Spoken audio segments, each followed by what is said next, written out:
we got a call from Ali, who now runs the Old Queen's Head, and he was just like, "Are either of you in the pub?"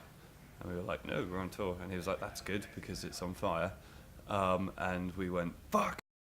It was tragic at the time, and and everybody lost everything and all that. And I can't say I was over the moon with the fact that everybody that had worked so hard over the 5 years, had nothing to show for it. Everyone who lived there came down. My guest list was basically anybody who lived in Nambucca, and we had a really emotional evening, and we gave them all the money to just give people places to stay for Christmas and stuff like that. It was it was a sad moment.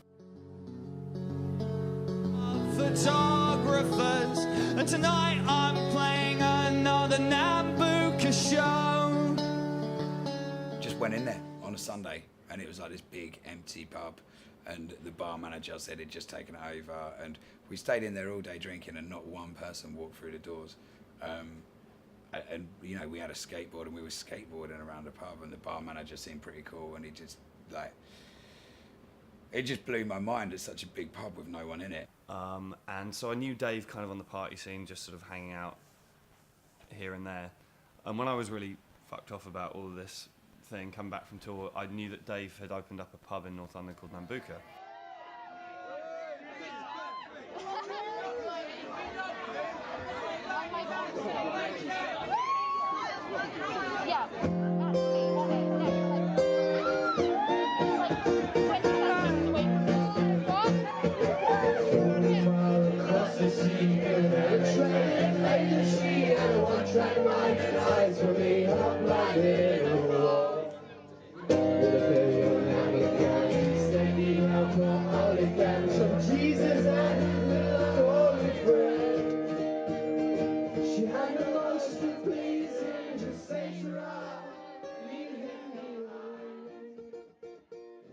So I started going there, mainly because I just needed a different group of people to hang out with, and just made friends with everybody there. And I mean, this remains my entire social circle to this day.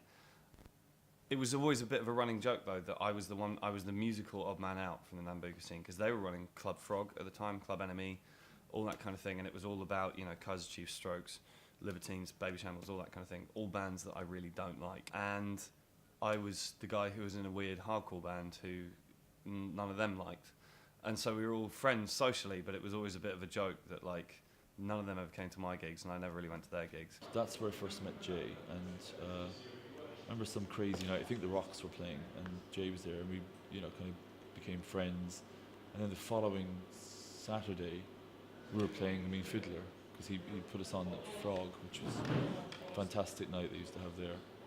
And it was a great time. It was good times, and it was it then grew into a whole family of people that kind of worked and ran the club, and that linked back to where we were living and working at Nambucca as well. All those bands that were sort of playing, and I could sit here and list 50, 100 bands that were really good around that time. They'd all be in here playing on any night of the week, and people just had fun around that time, I think if you asked people to name 5 venues which represented that scene, I think Nambucca would be on most people's lists. And because we had this club night that was going, so we had started promoting, and we just said, do you want us to do something? And so we started the Sundays, just took over a Sunday, called it Sensible Sunday. The original motivation for Sensible Sundays was because everyone had generally not been to sleep since Friday night. Everybody was off their face. I mean, it was a very chemical scene, should we say. And it'd get to Sundays and everyone would just be so drained that it was like we wanted music that didn't have drums. We used my stereo for a PA. We literally had nothing, and not really any cash to put in either, so we had bolted together some weird PA, and so naturally we couldn't put on bands, we just had to put on kind of acoustic acts, and did that, and it just, that Sensible Sundays after a couple of months in was, they'd make more money on the Sunday than they would the whole week. But it was funny because, of course, then people who were genuinely into kind of acoustic music were attracted to it, and there was this sort of slight adjunct to the Nambucca scene got built through Sensible Sundays, and I met Adam Killip from the Taylors. Jamie T started hanging around. Laura Marling was there. And there was sort of there was a collection of people who did actually know about more acoustic music and give a fuck about it. Because I used to run events here myself about 10 years ago with my band Special Needs, and we were tremendously fond of it, and it was lovely, and the sound wasn't dreadful or anything like that. It was perfectly fine, and it was fine for what it was in those days. It was more of a kind of a rock and roll kind of a little bit spit and sawdust, and I think famously the toilets were always messy and not working and stuff, but everybody loved it. There was a fantastic community spirit, and you know, the guys like Jay and the Holloways, and they really put all their heart and soul into it, and it was a labour of love. Nambuka's kind of or at least my period of Nambuka, if you like, is my sort of halcyon days. Definitely, it's a sort of a golden moment in time for me. And so when it burnt down in 2008, it was devastating for everybody involved, and they went on to other things, which they're very, very successful things. I'm glad it ended the way it did.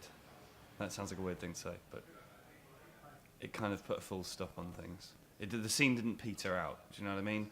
There was a fire, and it was like a hand grenade, and it just everyone went whew, and scattered, and it rather than everyone kind of getting slightly resentful and bored, everyone just kind of moved on. Definitely, I'm really glad the place burnt down. It had to end somewhere. We did get, we went on for 5 years there, and it was, it did turn into a thing that was way bigger than kind of me or Dave or anything like that, and it was like, but everything does need to come to an end, and I think everybody that was involved, if you ask them now, they'd kind of say it was probably a good thing. It'd be better than if we was all still there, kind of, like either that, or even if it kind of sort of drizzled out a little bit. Now that the Monarch in Camden, and it looks like things are really working for them as well. So I think they're keeping the original Nambuka spirit alive over there, and we're trying to maintain it here. Music venues, should be venues and not museums as well. And it's like, you should.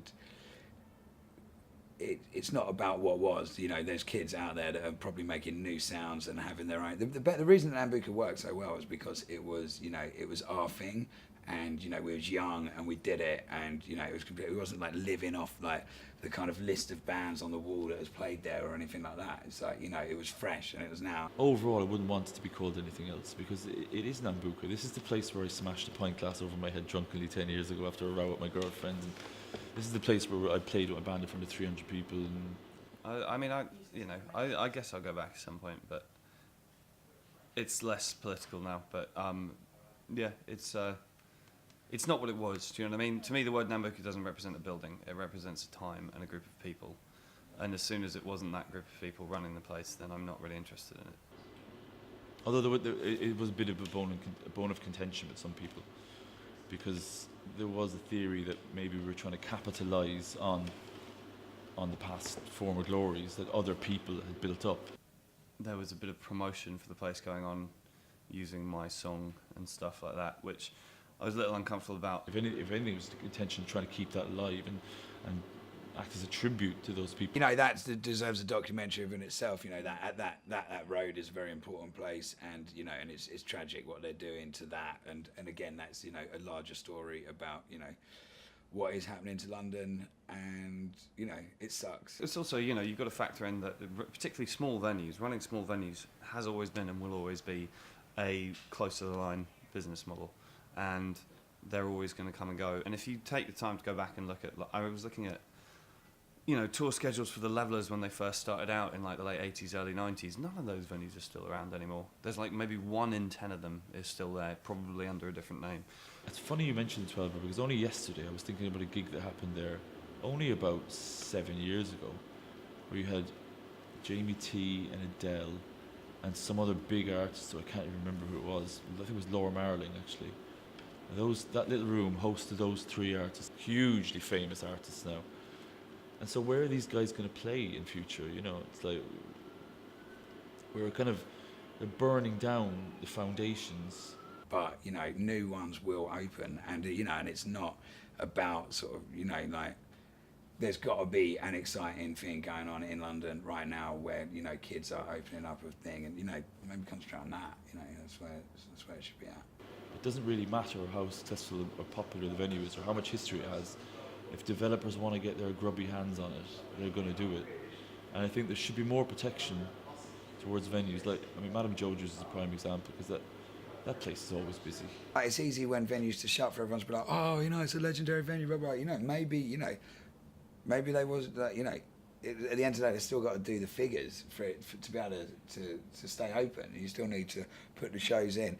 It sounds like people just pointing blame. All of the venue closures that I've actually sort of sat through are for completely different reasons, and none of them to do with the gentrification of London or the changing of culture or anything like that. It's just been down to who owns the building. But it might not be, and I think that it's worth kind of like trying to kind of look at historical trends of venue openings and closings before declaring this is the death of live music. Do you know what I mean? I mean, but at the same, because on one level, live music is a much bigger deal financially as a part of the economy now than it ever was 10, 15, 20 years ago. But there are tons of venues closing right now. So I think that it might require a little bit more thought. Empty venues are no good for either the bands or the venue or anyone. It's like your fans are going to think that was a rubbish gig. The venue's going to make no money in the bar, and they've got overheads. The bands are going to be playing to nobody, which is soul destroying. So everyone has a responsibility in every aspect of music to try and push what they're trying to do a bit harder, because we are at a time when live music is going through a bit of a downturn. Yeah, I was chatting to someone on tour the other week, and he was a Welsh guy, and he was saying about actually a lot of these coffee shops that do sell alcohol have now started. They've run in and they've actually started putting little vocal PAs in the corner, and he's worked out a little gigging circuit around these kind of like bullshit hipster cafes around the country. And the one thing they're doing, that music venues have forgot to do, is create a crowd. Things will change, but if there's a gig circuit, if there was a gig circuit for musicians and bands where there's already a crowd in place in small coffee shops around the country, and you can learn how to work that and get in on that and get touring on that, then that's brilliant. That's what's lost in the touring world. If there's just someone's working hard to create a nice space and there's somewhere to play, then you can do that. So work with the changes. Live music's dying. Like, come on, anybody that says that sounds like they're already dead.